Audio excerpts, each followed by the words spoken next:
So do me a favor and don't tell your Nona that I did this, or I will have 100 adorable Italian grandmothers in my comment section reaming me a new one. But let's make some white lasagna. First things first, I am going to get these tomatoes ready. They're just Roma tomatoes. There's 2 of them that I sliced up, you know, with like a medium thickness. We're going to put those in the oven first. So let's go ahead and get those ready. I've got some extra virgin olive oil, and I'm just gonna put, I don't know, maybe a tablespoon worth of that in there with my tomatoes. I've got some fresh basil off of my little basil plant. Then I'm going to add a little bit of garlic. That is about a tablespoon of garlic that I'm using.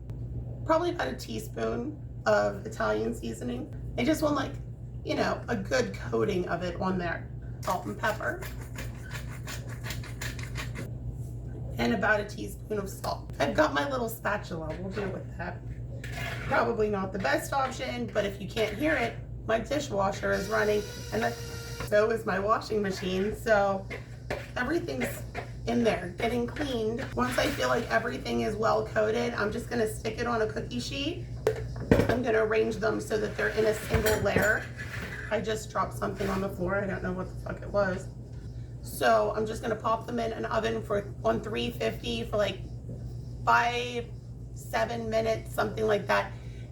Okay, so my tomatoes are done roasting, and now we have to assemble the rest of the ingredients, which is honestly probably the most taxing part of this whole recipe. I got a rotisserie chicken and shredded the breasts because I don't do the dark meat.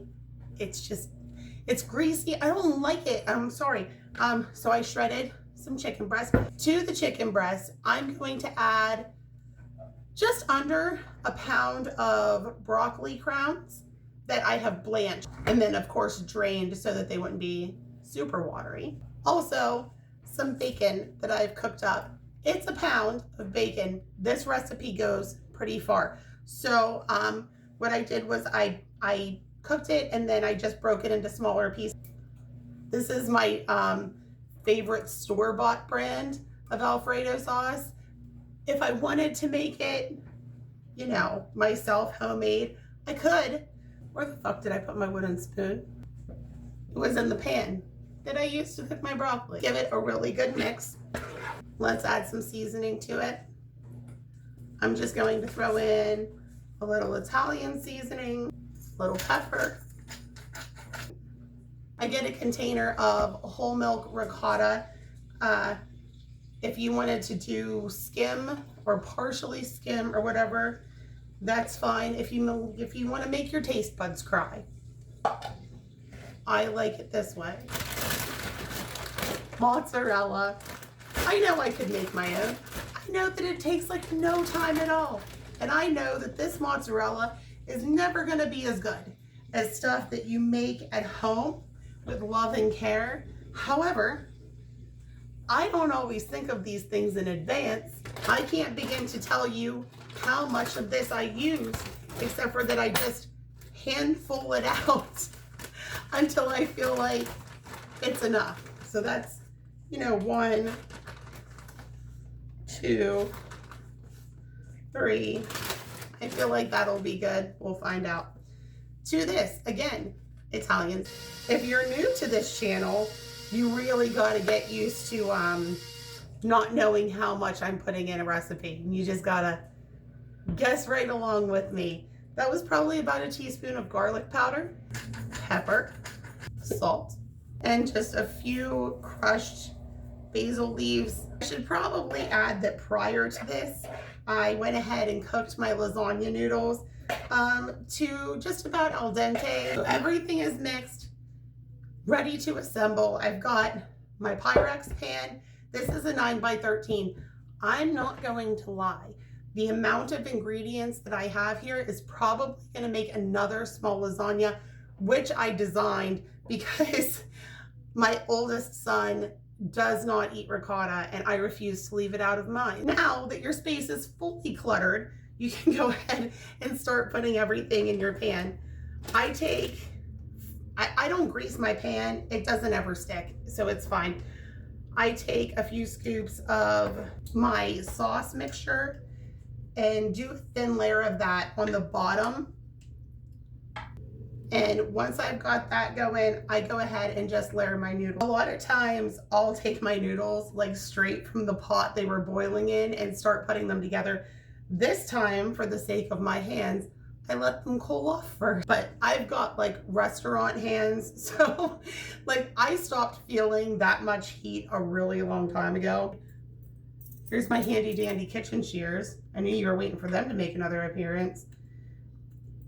I use them to cut that last noodle so that it fits like perfectly. And I always overlap my noodles because I don't want it to like fall apart while I'm, you know, pulling a piece out later after it's cooked. So now that I've got my first layer of noodles laid down, I go ahead and put a thin layer of the cheese on.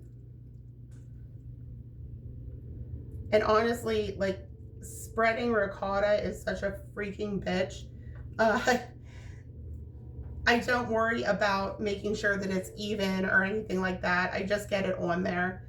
It'll melt a little, it'll even itself out, I find. So now that I've got my ricotta laid down, I'm gonna throw a couple of tomatoes on there. These, of course, were the Roma tomatoes that I roasted in the oven.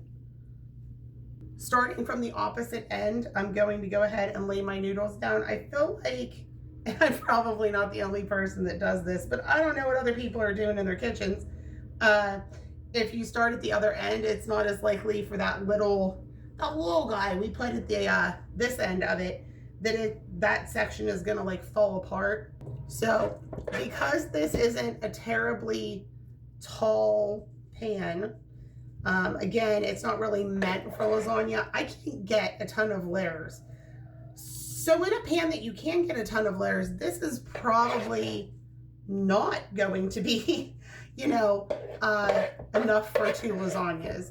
My pan only allows me to get, you know, a couple of layers of stuff. So that's why it affords me the ability to make more than one. I do a little sauce, then I do noodles, then I do a little cheese, mozzarella cheese. I don't know how, it's like a baseball, cradling a baby. It's, so I don't know how much actually goes on. I just throw it on until I'm satisfied. I like a lot, so it's usually a pretty thick layer. That's what I'm doing. And then I'm gonna throw some sauce on top of that and another layer of cheese. But wait, there's more. I can't even give you a good explanation for why I do this, but I get some breadcrumbs and just sprinkle a little on the top. A very small little sprinkling of them, because I don't honestly know why. That's just what my instincts told me to do. So that's what I've been doing since I started making this. Salt, pepper again, Italian seasoning, and lastly, a little bit of garlic salt. Did I say garlic salt? I meant garlic powder. So I cover it up with the foil. Grab yourself a butter knife and do a couple of really small slices. Pop it in an oven on 350 for, let's say, 35 minutes. Then you're gonna check it.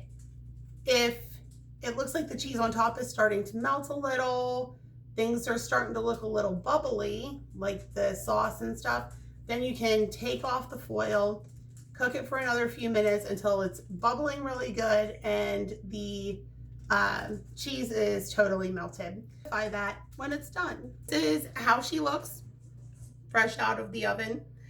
Need to let it rest for like, I don't know, 5 or so minutes so that it doesn't fall completely apart when you cut. I won't lie, she doesn't always come out of the pan super pretty, but it is delicious. And if you're looking for a cheese pull, this is a fucking, and if you're looking for a cheese pull, she's got it. So give this one a try. I promise you're not going to be disappointed.